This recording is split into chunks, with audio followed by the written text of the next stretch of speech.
Salut les gars, aujourd'hui petite critique rapide sur le dernier né de la saga Hunger Games. J'étais pas allé au ciné depuis Top Gun, et quel plaisir sans cesse renouvelé de se taper 20 minutes de pub après avoir payé 10 balles la place. C'est génial, hein. À y réfléchir, Netflix avec son nouvel abonnement avec pub, en fait, il essaye juste de copier le cinéma.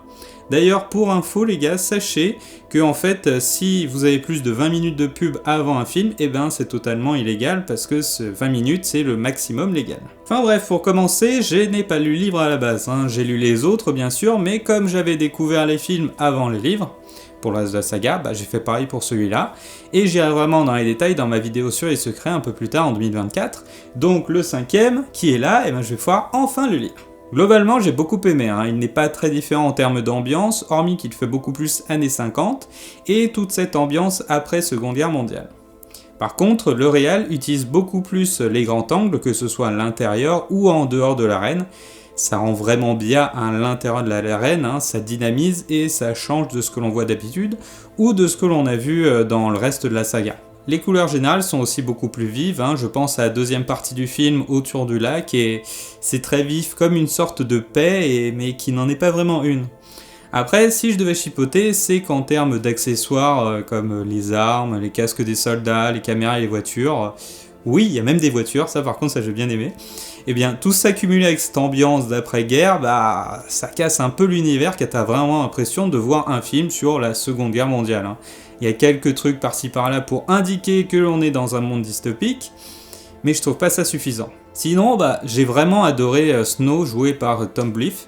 C'est un très bon choix et même globalement, ça fait du bien de voir un film sans les mêmes têtes d'affiche habituelles. Peter Dinklage a un rôle secondaire, mais pourtant il a une sacrée présence, hein, tout comme Viola Davis. C'est vraiment ces trois acteurs-là qui crèvent l'écran et qui font le film en fait. Après, de là à dire que c'est le meilleur film de la saga, franchement je pense pas, hein. Il a des défauts, le principal pour moi c'est qu'il est trop court en fait. J'ai pas encore lu le livre, mais je sens qu'il y a eu quand même de très très grosses coupes à plein d'endroits. Beaucoup d'éléments sont simplifiés à l'extrême et trop vite passés. Je pense qu'ils avaient largement de la matière pour faire 2 films de 2 heures, et là on aurait eu quelque chose de limite parfait, alors que là... je sais pas, il y a tout qui s'enchaîne et il y a beaucoup trop de choses qui sont simplifiées à l'extrême. Ça n'empêche pas que je vous le conseille, hein, c'est un bon film, bien réalisé, et ce sera sûrement le dernier de la saga, comme le box-office, il est pas très réjouissant, hein. Après à eux de voir, hein, car on est aussi dans une année catastrophique pour le cinéma américain, donc ils verront si c'est une réussite ou pas. Allez, maintenant, partie spoil. En termes d'acteur, je n'ai pas du tout été convaincu par Rachel Zegler, hein, c'est pas son jeu, hein, c'est son intégration dans le montage. Il y a vraiment trop peu d'éléments la concernant, elle chante comme si c'était une star de la musique depuis 20 ans. J'ai pas compris aussi pourquoi son maquillage est aussi voyant. En fait, de manière globale, elle fait beaucoup trop propre, trop belle pour venir d'un endroit où les gens meurent de faim. J'ai vraiment pas cru à son personnage en fait, mais... Parce qu'avec Jennifer Lawrence, tu vois, ça marchait qu'elle est belle, mais elle a un visage qui est fort. T'as l'impression que son personnage avait quand même vécu des trucs durs, tu vois. Rachel Zegler, moi j'ai l'impression qu'elle va chanter pour attirer les animaux. Elle fait beaucoup trop princesse Disney. Le principal quand même, c'est Snow, qui heureusement fonctionne hyper bien. À plusieurs moments, il y a utilisation de poison, et pendant tout le film, je me demandais...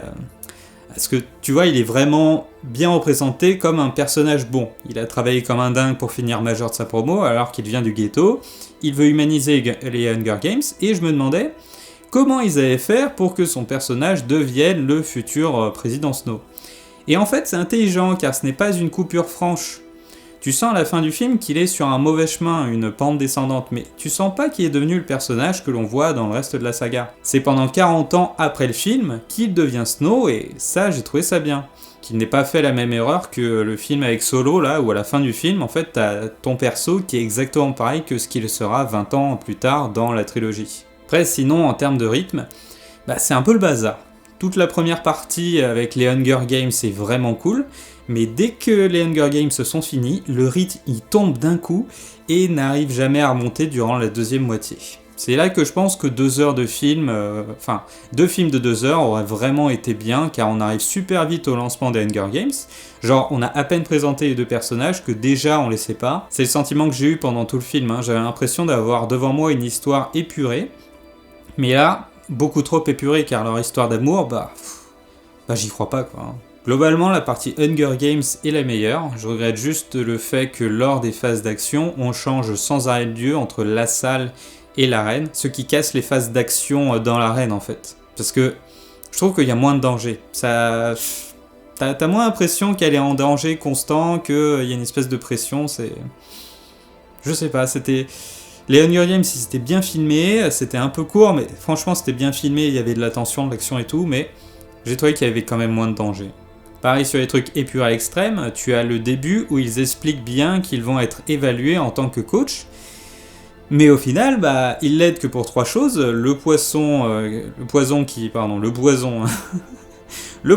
lui passe également, le trou dans lequel elle se cache, et l'envoi de drones défectueux. Bon, grosso modo, c'est que des trucs qu'il n'a pas vraiment le droit de faire. Je sais pas, j'ai pas trouvé ça très satisfaisant. À mon avis, il devait se passer beaucoup plus de choses avec Rachel Zegler, toute seule, ce qui aurait fait du bien au personnage, mais ça a été coupé au montage, ce qui fait qu'on a en fait qu'un seul perso principal, alors qu'à mon avis, il devait être 2 à la base, mais ils ont tellement coupé des morceaux avec Rachel Zegler que du coup, bah, on a un peu qu'un seul personnage principal. Bon, maintenant, passons à la deuxième partie avec tout ce qui se passe dans le District 12.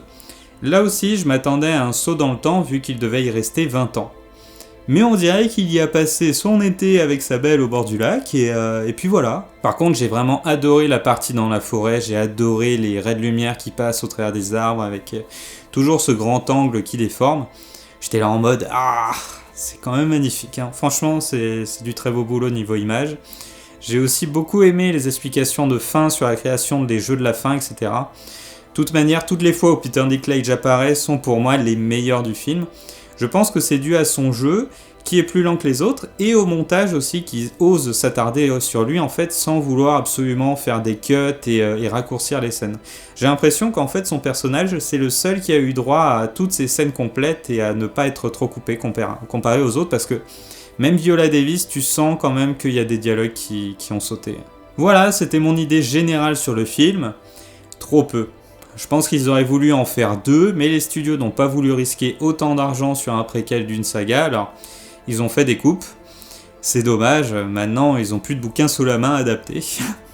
Si vous l'avez vu, donnez-moi votre avis en com. Mais oui, à mon avis, de toute façon, s'ils en avaient fait 2, bah au final, le studio, ils en auraient fait 1. Et à la fin, bah, vu le box-office, il leur a dit bon bah on annule le deuxième. Ce qui fait qu'au final, bah, c'était peut-être une bonne idée d'en faire qu'un seul film, comme ça au moins on a une histoire globale et finie. Mais à mon avis, ce sera le dernier film Hunger Games. Mais je vous conseille quand même d'aller le voir parce que c'est un très bon film, surtout que cette année on n'a pas été servi par beaucoup de bons films quand même, hein. C'est pas une très très bonne année. Voilà, je vous fais des bisous. It is you who will bleed. I know you will stand with me, with us, with all of us, together, as one.